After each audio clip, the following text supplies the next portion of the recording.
জানুয়ারি ২০২৬ এক ঐতিহাসিক ভোরের সাক্ষী হল বিশ্ব। ভেনেজুয়েলার দীর্ঘদিনের একচ্ছত্ব অধিপতি নিকোলাস মাদুরো এবং তার স্ত্রীকে কারাকাস থেকে তুলে নিয়ে গেছে মার্কিন সেনাবাহিনী। প্রেসিডেন্ট ডোনাল্ড ট্রাম্পের ঘোষণা অনুযায়ী এখন ভেনেজুয়েলা আমেরিকার নিয়ন্ত্রণে। কিন্তু প্রশ্ন হল, দীর্ঘ এক দশকের শাসনের পর মাদুরোবিহীন ভেনেজুয়েলা কেমন আছে? রাজপথে কি সত্যি শান্তির সুবাতাস বইছে, নাকি দেশটি এখন নতুন রক্তক্ষয়ী সংকটের মুখে দাঁড়িয়ে? মাদুরোর আটকের খবর ছড়িয়ে পড়ার পর কারাকাসের অনেক ঘরে খুশির বন্যা বয়ে যায়। বছরের পর বছর জমানো শ্যাম্পেনের বোতল খুলে উৎসব পালন করেছেন অনেক পরিবার, কিন্তু এই স্বস্তি বেশিক্ষণ স্থায়ী হয়নি। সোমবার থেকে কারাকাস এক ভুতুড়ে জনপদে পরিণত হয়েছে। মাদুরোর সমর্থকদের সশস্ত্র বাহিনী কলেক্টিভস শহরের মোড়ে মোড়ে চেকপোস্ট বসিয়েছে।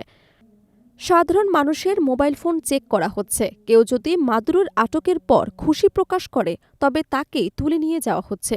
ফলে স্বস্তির বদলে সাধারণ মানুষের মনে এখন ভয় আর অনিশ্চয়তা দানা বাঁধছে।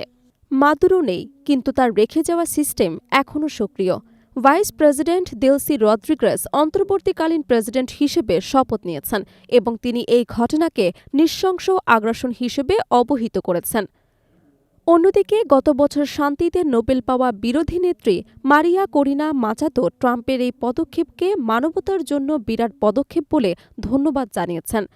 এদিকে মার্কিন বাহিনীর নিয়ন্ত্রণ, অন্যদিকে মাদুরোপন্থী সামরিক কর্মকর্তাদের প্রতিরোধ। এই দ্বিমুখী অবস্থানে ভেনেজুয়েলার সাধারণ মানুষ এখন পিষ্ট হচ্ছে। নিত্যপণ্যের দাম আকাশ ছোঁয়া। 1 কেজি গুঁড়ো দুধের দাম বাড়িয়েছে $16। ট্রাম্প প্রশাসন বলছে মাদুরোকে সরানো হয়েছে মাদক পাচারের অভিযোগে এবং ভেনেজুয়েলার তেল সম্পদ দিয়ে দেশটির পুনর্গঠন হবে। কিন্তু রাশিয়া এবং চীন একে সরাসরি আন্তর্জাতিক আইনের লঙ্ঘন এবং গন্ডামি বলে আখ্যা দিয়েছে। জাতিসংঘের নিরাপত্তা পরিষদ এই ইস্যুতে দ্বিধাবিভক্ত। ভেনেজুয়েলার ভিতরে এখন এক ধরনের হাইব্রিড যুদ্ধ চলছে। একদিকে গণতন্ত্রের আশা, আর অন্যদিকে বিদেশি হস্তক্ষেপের ফলে সার্বভৌমত্ব হারানোর বেদনা। এই দুয়ে মিলে ভেনেজুয়েলা এখন এক আগ্নেয়গিরির ওপর দাঁড়িয়ে।